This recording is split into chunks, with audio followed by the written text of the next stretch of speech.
Now, how did you link up with Big Sean? How did you guys connect? Well, the first time we met was at the studio, right? And he's just as genuine as he seems and sounds in his songs. He's humble. He's real calm, you know. Seems like he's like real. Is the word solitude? Like he's like peaceful. Like I can't explain it. Like he's like he knows his purpose, and he knows for sure what he's going for because like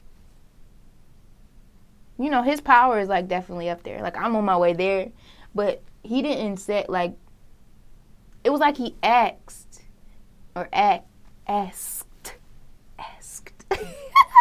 to executive produce my album, you know? It wasn't like we asked him to do it. He asked if I would let him do it. And I feel like for him of that power and like all the things he's done and the game, like his effect on it, how can somebody of that level ask me if he can do that for me? That's humble to me, you know, and that's a real person. And of course I say yes. So we got work to do, and we're about to take over the world together. But how did you guys initially meet? Was it like a random studio thing, or did somebody set it up? I mean, it was set up. Of course it was set up. Okay. You know what I'm saying? We were in the midst of meeting with labels and stuff and trying to get established, so it was perfect timing. And just to have him, like, supporting me before I go step to labels and go meet with people, that's all the more reason for people to support me. Like, you know? I feel like he wouldn't support me if he didn't really genuinely believe in me. So that gives me life. Now, what does executive produce mean? Because that could be a very general label. What does that mean in essence? Big Sean's executive producing my album. What does that mean?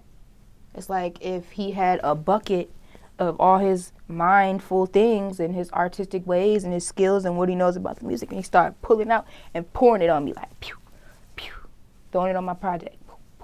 Whether it be words, whether it be beats, whether it be how to take some, put it apart, put it over there, woo woo, you know? It could be anything. Whatever his magic touch might be on my project to help it be 10 times better than it would have been without his magic. Now, just being around Big Sean, what's the biggest advice he's ever given you so far, or the most important thing you learned being around him? If I don't feel it, don't do it.